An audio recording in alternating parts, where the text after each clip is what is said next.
في ناس ربنا سترها، ويمكن محدش في الدنيا يعرف قد ايه ربنا انقذهم من الفضيحة، وقد ايه ستر عليهم في لحظة ضعفهم، وقد ايه حياتهم كان ممكن تتدمر بسبب غلطة واحدة في لحظة الضعف دي. بس ربنا قال: استر العبد. الستر مش شطارة مننا، الستر ان ربنا رحيم معانا وعمل لنا رصيد من الستر. لو كملنا في المعصية الرصيد ده ممكن يخلص ويترفع عننا غطاء الستر ده. يعني لو لقيت حد بيغلط او بيرتكب معصية، وجب عليك كمسلم انك تستر اخاك المسلم، متفضحوش.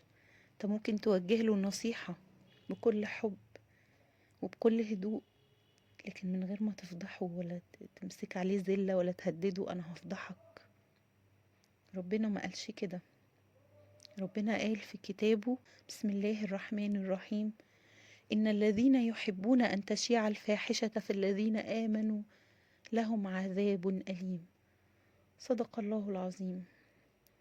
انت ما بتستر أخوك، انت كده بتمنع غيره انه يستسهل المعصية دي ويعصي ربنا ويقول وفيها ايه، ما فلان عمل كده عادي. يعني المعصية دي عادية، كله بيعملها، فبيستسهل انه يعصي ربنا، وده بسببك انت. معنى كده انك ساعدت في نشر الفاحشة، وربنا قال اللي بيساعد في نشر الفاحشة بيكون ليه عذاب أليم. النبي صلى الله عليه وسلم بيوصينا كمان بالستر، وبيعرفنا انه له مردود ايجابي علينا احنا كمان، لما قال صلى الله عليه وسلم: من ستر مسلما ستره الله في الدنيا والآخرة. صدق رسول الله صلى الله عليه وسلم.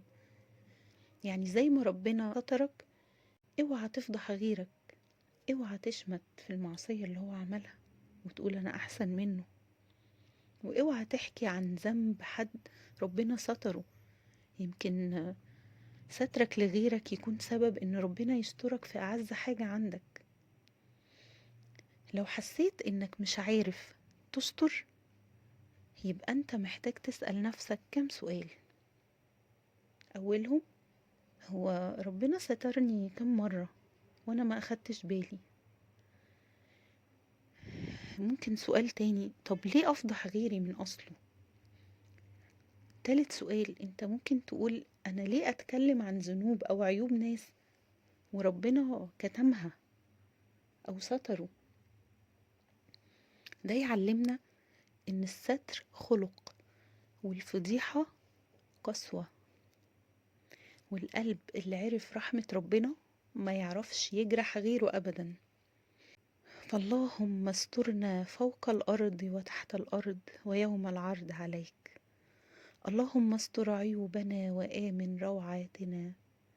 اللهم كما سترتنا ونحن نعصيك فاسترنا ونحن نرجوك، واجعلنا من عبادك التوابين. آمين. ودي كانت رسالتنا النهاردة من رسائل هدى. كان معاكم هدى عبد الله. استنونا في رسالة جديدة. دمتم بخير.